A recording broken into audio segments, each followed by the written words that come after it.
nurse every day. You're always running around and people are sick and dying and do run, run. Hey, what up y'all, it's me, your boy, Lil D, coming at you from the den with another nursing video. And in today's video, I want to talk about reflecting back on your day as a nurse, the pros and the cons, because I know that being a bedside nurse can be really tough and sometimes you can leave the unit feeling defeated, which I've been there. So I want to talk about the pros and cons of reflecting back on your day. But yeah, go ahead and give this video a like and subscribe. I post 2 nursing related videos 2 times a week here on this page on Wednesdays and Sundays. So if you haven't done that, you could go ahead and do that now. And please hit that notification bell if you haven't already. It really helps out my channel. We are so close to being to 4,000 subscribers, which is crazy to think about, and I love interacting with you guys. So if you guys want me to do a video on something in particular, go ahead and leave it in the comments down below. But yeah, let's get straight into it.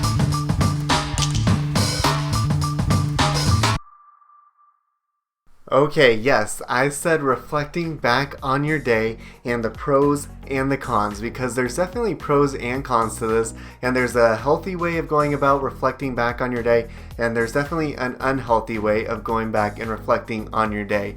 I've been doing a lot of training of new grads recently. I just got done with my second new grad, so I've been training for the past 6 months, and I kind of see what they're going through, and they vent to me and just let me know how they're feeling. So I felt like this would be a good topic to talk about today. As a new nurse, this is something that I used to do all the time, and there is definitely an unhealthy way of going about this, but I want to talk about the pros of it. Reflecting back on your day, it's good to look at what went wrong and where you could have made changes. And this is when I see most of my changes in my practice develop, is when I make a mistake and now I realize I have that in the back of my head that I'm not going to make that mistake anymore. At the same time, it's also good to look at what went well throughout the day and how you can carry that into your next shift. Now first I want to talk about the pros to reflecting back on your day, because there are definitely pros to this, and I feel like it's mostly centered around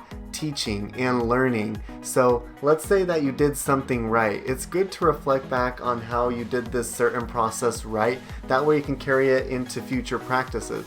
If you did it right and you discard that information, then the next shift you might get too comfortable and do it wrong. So it's good to focus on what you did right and know that this is the right way to do it. That way next time when you do it again, you also do it the right way.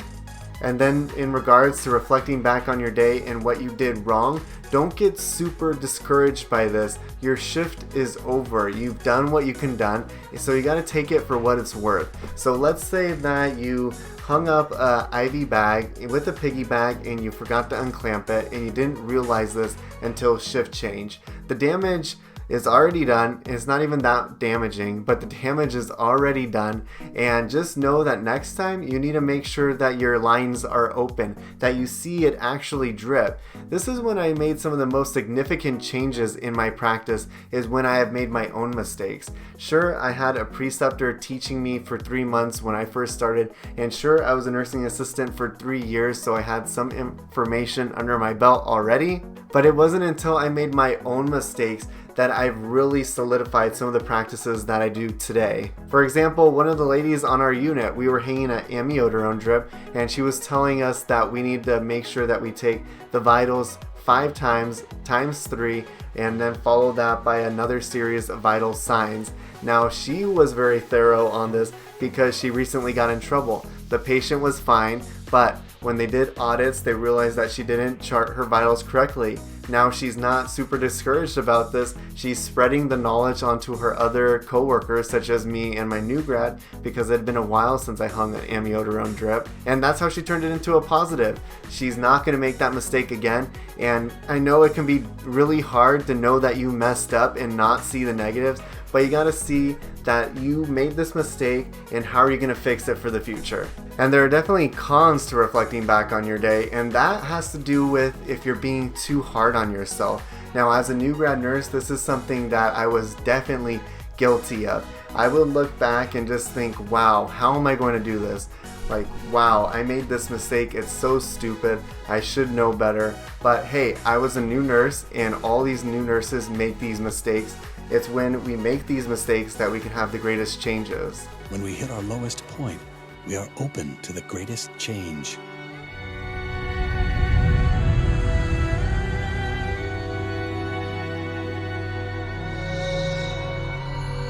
Now, even as an experienced nurse, I still make mistakes. But when I make those mistakes, I'm not going to make them again. So let me tell you about an example.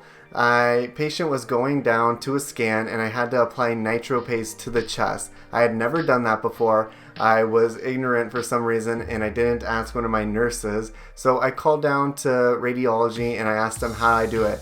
They just told me to put it all over her chest and send her down to the scan. So that is what I did. I pulled the medication out, and instead of measuring like I should have, which would have been an inch of nitro paste, I just rubbed it into her chest, which is much more than I needed to do, and the patient became symptomatic. I felt so horrible. I mean, the patient was having symptoms. I called the doctor immediately, got him at the bedside, and I left work feeling so bad. I am not in this profession to be hurting people. I wanted to help people, and I just remember her being so nice to me.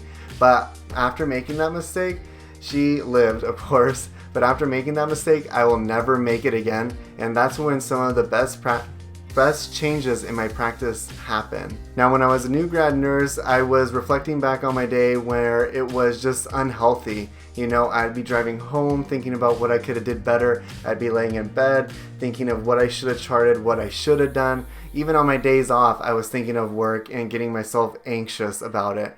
Now, like I said, it is good for learning, but that's not a good way of going about it, especially if you're not in the right state of mind. As of now, when I get out of work, I don't like to think about work. So when I get in my car, I turn on some music, I turn on a podcast. I do not want to think about work. If someone brings something up to me, of course, I'll address it. But I like to drive home, sometimes even in silence, and just cruise. Because 12-hour shifts can be super tiring. If you've ever worked one, you know you're on your feet all day. The last thing I want to think about work, and this is just my way of coping. How do you do this every day? You're always running around and people are sick and dying and do run, run. How do you deal with all of this? Here we go now, bear. Live. Oh, the tension in the smile. The lies on the lips. For some reason, this one episode of That 70s Show always stuck with me. Now, I didn't watch that show that much, and this was even before I was going to become a nurse, but it's when the mom, who was a nurse, it was take your kid to work day. So she takes her son to work, and she has them do all these things at the hospital, including post-mortem care, and on the car ride home, he starts freaking out because he's reflecting back on the day and asking her, how do you do this every day? How do you get through this? And the more he starts to ask that, the louder she starts to turn up the music, and in the end, they're both just in the car singing, and that's their coping mechanism. So that's my piece of advice for you, is to find your coping mechanism, even when the day is hard. Sometimes it's not so good to reflect back and just kind of get your mind off of it completely. And if you got to turn up the music and sing, go ahead and do that. Make sure you check out one of my other nursing related videos right here. I post 2 times a week. Hit that like and subscribe button, and I'll talk to you guys later. Thanks. Bye.